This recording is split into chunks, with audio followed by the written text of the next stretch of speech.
Top 10 highest grossing movies. Number 10. Avengers Age of Ultron, 2015. Box office, $1.41 billion. Director, Joss Whedon. The second Avengers film was warmly received when it initially arrived, but then suffered a bit of immediate blowback, with many superhero genre geeks asserting themselves that although it was undeniably an entertaining film, it represented something of a step back from Joss Whedon's record-smashing original. Even if it can't quite match it, and occasionally feels like a bridge toward the next Avengers story, there's still a whole lot to enjoy in this action-packed yarn. James Spader excels as the voice of the godlike Ultron, a wonderfully arrogant, immature AI character who is only undermined by plot, rather than performance. Ultimately, though, we may remember Age of Ultron more for the storyline fallout it helped generate in the MCU, as Tony Stark's guilt at creating Ultron is instrumental in driving his position in the fabulous Civil War. Looking back on it in the wake of several other MCU films, its stature has somewhat grown as a result of what it has helped build. Jim Vorel. Number 9. Furious 7, 2015. Box office, $1.52 billion. Director, James Wan. Furious 7 is part revenge thriller, part daring heist, and more than a little of a loving goodbye to a dear friend. Franchise star Paul Walker died in a car crash before filming was complete, and both his life and death loom large over the movie. As his character, Brian O'Connor, experiences one harrowing escapade after another, you wait for the moment where he meets his end. It feels inevitable, and waiting around every corner. There are more than a few instances where Walker's face is digitally pasted on another body his brothers stood in for him to help finish the production. The movie is also a celebration of his life. Number 8. The Avengers, 2012. Box office, $1.52 billion. Director, Joss Whedon. Nestled amongst the gaudy box office numbers of Joss Whedon's blockbuster is a much simpler achievement. Yes, The Avengers should evoke a deserved appreciation of Whedon's directorial skills. And yes, the film's release and reception make for a natural and that's when it was official moment that the MCU took over Hollywood. But for comic book fans especially, The Avengers represents the first instance of the superhero team dynamic truly captured and sustained on film. Number 7. The Lion King, 2019. Box office, $1.60 billion. Director, Jon Favreau. The Lion King feels less like a more realistic version of the classic animated original than a bloodless X-ray of it.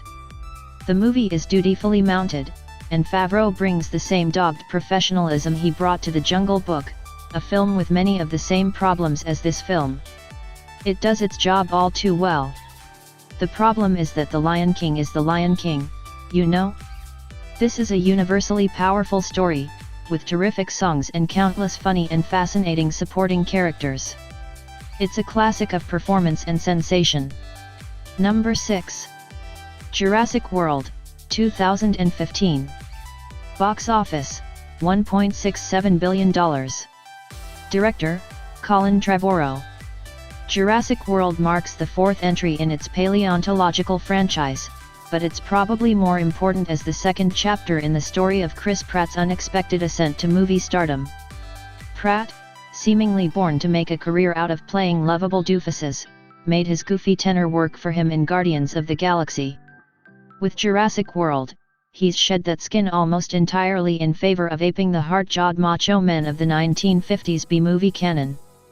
That transformation lends the film inevitability, as if brand recognition didn't give Jurassic World enough of a box office edge.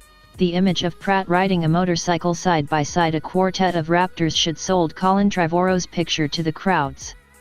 That scene, and others like it, let Jurassic World function as a suitably thrilling roller coaster ride.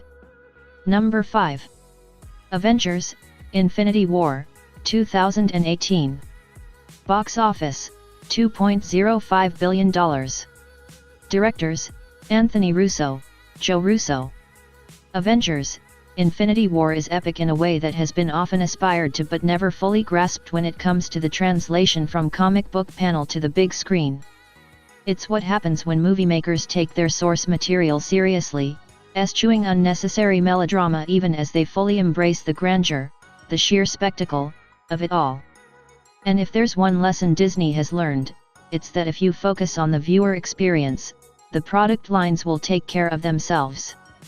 For every frenetic fight scene in Avengers Infinity War, and there are plenty of them, there are myriad character interactions and emotional beats the audience has been prepped for by the previous films. Okay, maybe not 2008's The Incredible Hulk. Number 4. Star Wars: The Force Awakens, 2015. Box office, $2.07 billion. Director, J.J. Abrams. The Force Awakens was the remedy to the near-terminal prequel-itis of fans. J.J. Abrams and company accomplished this act of restorative cinema primarily through a return to the dirty future aesthetic that made the original trilogy feel so real, no matter how absurd the dialogue being delivered by the characters. That's not to say CGI is lacking, but whereas budget and technology constraints helped the first 3 films and an overabundance hurt the next 3, the balance between practical and special effects in The Force Awakens feels near perfect. I say primarily not to take away from other factors, such as casting. Number 3. Titanic, 1997. Box office, $2.19 billion. Director, James Cameron. Almost 20 years after its theatrical debut, James Cameron's blockbuster epic is still so ubiquitous in the pop culture zeitgeist. Its filmmaking marvels are drowned out by young Kate and Leo nostalgia and that damned Celine Dion caterwaul, not to mention the now late James Horner's iconic score. Cameron's ear for dialogue may be woefully leaden, but he's a shrewd storyteller, plunking a Romeo and Juliet redux aboard the doomed ocean liner and flanking the fictional romance with historical details, groundbreaking special effects and jaw-dropping visuals. Number 2. Avatar, 2009. Box office, $2.79 billion. Director, James Cameron. It makes sense that Avatar is the second highest grossing movie ever made. Irony and insincerity have no place in its extended universe. Whether or not James Cameron intended to crib the world of Pandora and its futuristic inhabitants from practically every fantastical or text ever conceived, it hardly matters, because Avatar is modern myth-making at its most foundational. Cameron still seems to believe that the movies can give audiences a transformative experience, so every sinew of his film bears the Herculean effort of truly genius world-building, telling the simple story of Jake Sully, Sam Worthington, and his dances with wolves like saving of the Na-6, natives to the planet of Pandora, from the destructive forces of colonialism. Cameron wants us to care about this world as much as Jake Sully, and by extension James Cameron, does, crafting flora and fauna with borderline sociopathic obsessiveness, at the time pushing 3D technology to its brink to bring his inhuman imagination alive. It worked. Unobtainium is actually a real thing. Number 1. Avengers Endgame, 2019. Box office, $2.796 billion. Directors, Joe Russo, Anthony Russo. Where does one begin? When it comes to Avengers Endgame, that question is not so much an expression of wanton enthusiasm as a practical challenge in evaluating the destination toward which Kevin Feige and company have been steering story and viewer alike for the past 11 years and 21 films. Though there have been plenty of 3-hour-plus movies and even a few 20-plus entry movie franchises, there's really nothing to compare with what Disney and Marvel Studios have pulled off, either in terms of size, quality, and consistency of cast. A moment of silence for Edward Norton and Terrence Howard, or in how narrow the chronological window, all things considered, those movies were produced. Though we've praised it often, casting remains the cornerstone of the MCU.